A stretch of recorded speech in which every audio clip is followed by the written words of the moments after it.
All right, here, everyone, it's Yalak. I'm at Twitter, YouTube, Patreon, August 13, 2023, titled The Heart Perspective. The Heart Perspective, or The View from the Heart. How the heart looks at God and what you are doing when you say you love God or you worship God. Now, I want to ask the question, do you love your church, or is it your pastor that you love? I heard from a child, some people are saying they'll never leave this church no matter what. They'll always be here. Even when the pastor dies, they're going to be here faithful and supporting the church and doing whatever. Other people, when the pastor's gone, they said, I'm leaving. I'm done. I don't want anything else to do with this church. It was the pastor that they loved more than the church. But do you live for do you live for your church, or do you live for God? Do you love your church, or is it God that you love?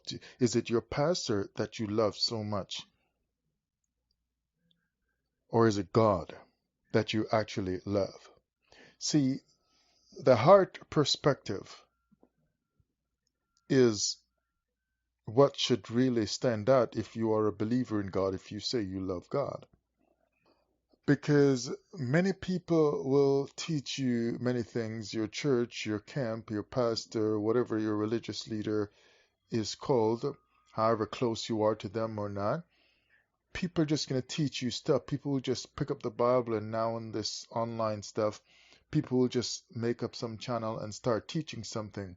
But is it God that you love, or the teacher that you follow so dearly? Because it makes a difference. The heart perspective, you got to consider that. What is the heart viewing or taking a look at? Is it seeking after God, seeking to find God, or is it the teacher, the leader, the group, the church, the gathering? What are you truly going after? What gets you going, and what actually gets into your heart? Is it the membership that gets into your heart with that group, the membership? That, like the church membership or that group membership, is that what gets into your heart? Is that what at your deepest core you identify with, or is it the love of God that you identify with? Now, you're going to easily say, sure, it's the love of God. I'm just with the group. I'm just with this church. But most people do not love God as deeply as they love their pastor or their church, or that group that they're with. Most people do not. Some people can explain certain stuff from the Bible because they don't love it that much. It's just the church they love that much. And so we will let the pastor or the teacher spend the time to teach us. So that's why some people are thrown aside easily when different things happen in life, because they weren't going after God that deeply, so they don't love Him that much. And see, you need to then cultivate something inside of you that will let you be driving and running after God. And that's why most people are not prepared.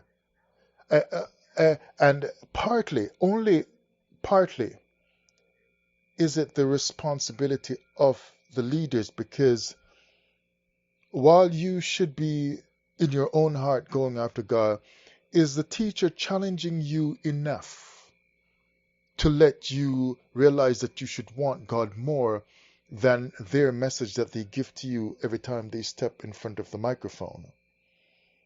Is the teacher or the pastor giving you enough that you will want to find and hear from God directly for yourself, and find some direction in your life for yourself to work out the hidden issues inside your heart, the ones you are scared to talk about, the ones you dwell on a lot in your mind, but you will never do anything about them.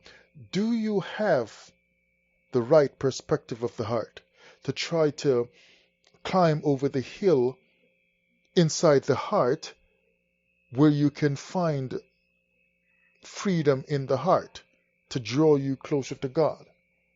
Are you going after it that much? That comes from time with God and from honesty before God in the mind.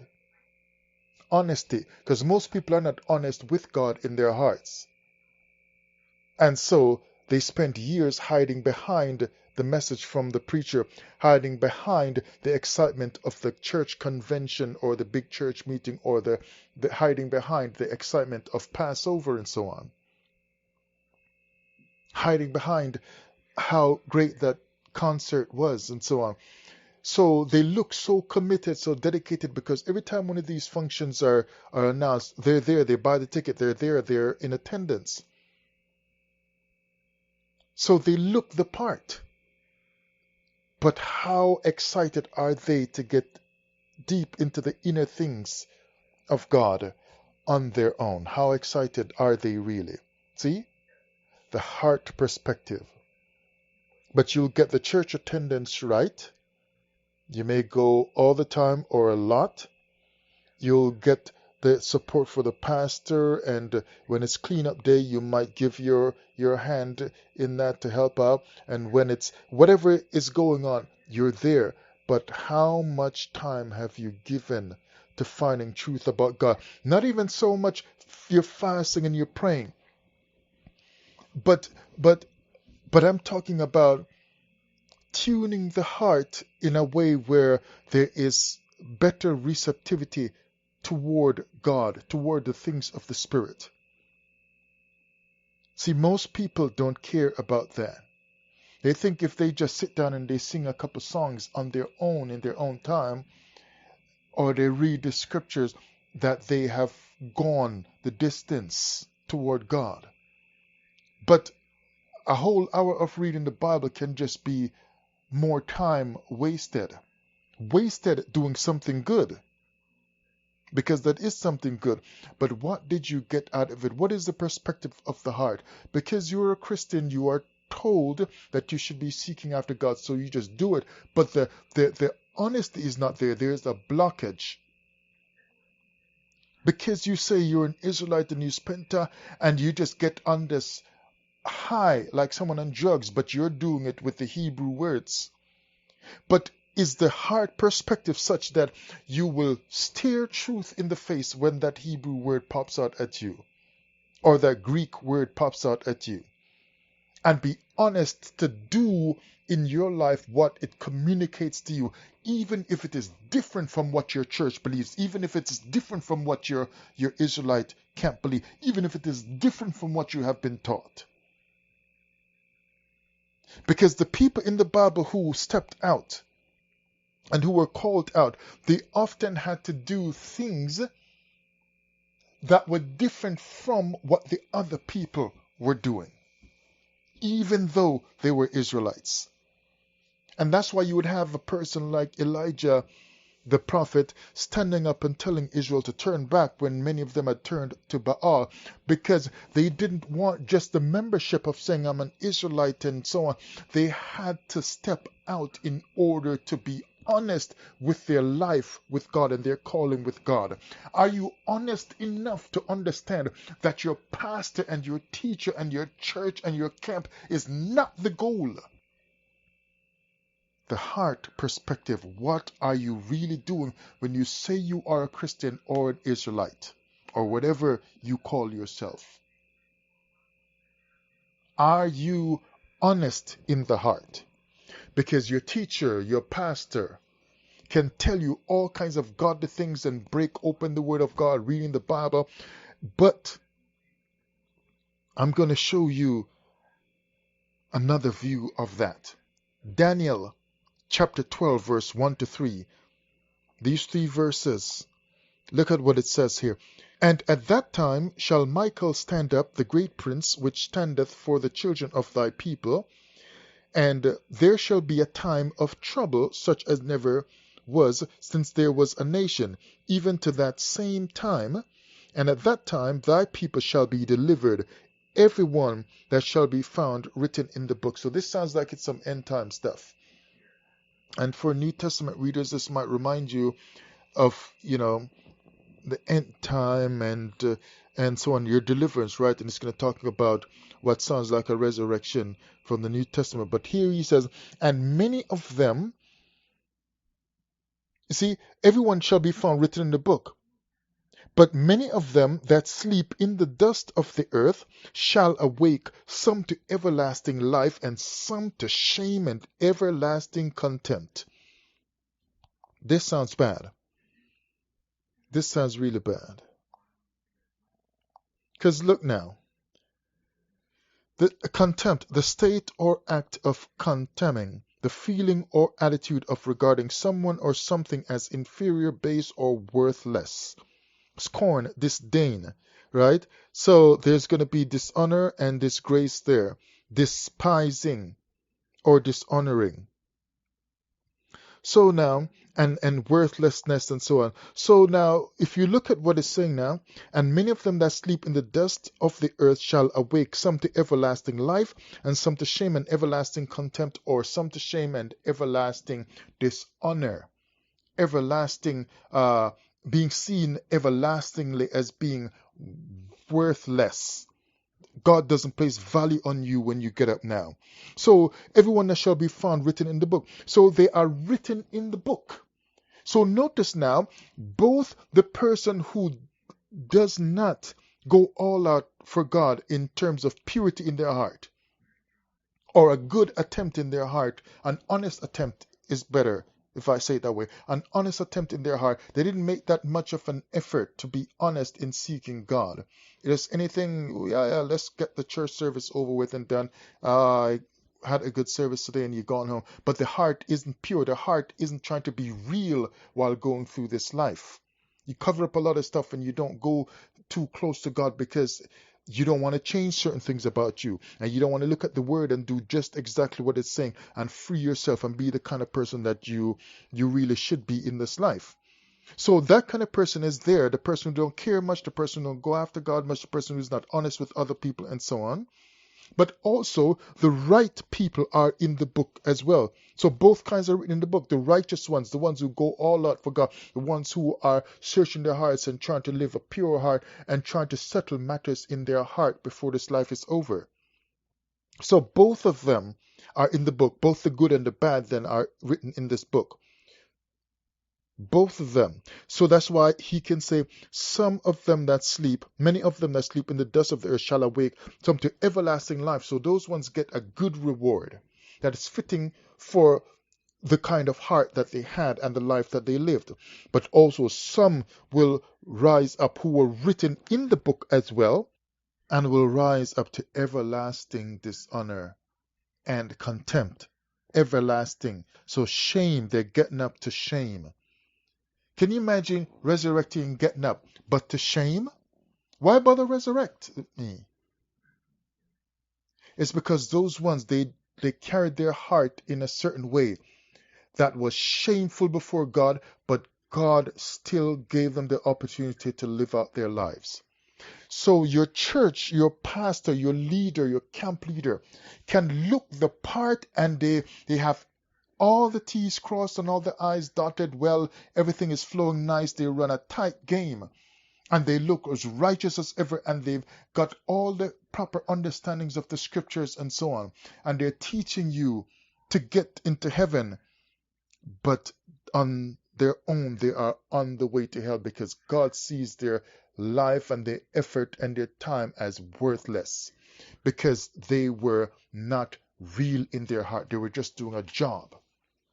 For whatever benefits they get from it through this life, they were doing it, but they were not doing it for the right reason, not doing it for the right reward, not doing it to please God. It's just a job, it's just a money-making thing, it's just a prestigious thing to them, and they love the accolades that they get from being a pastor or some religious leader, and it feels good or whatever. I know cases where some pastors got the church because when the other pastor died, it just fell on them. There was nobody else they got it. Their heart wasn't in it.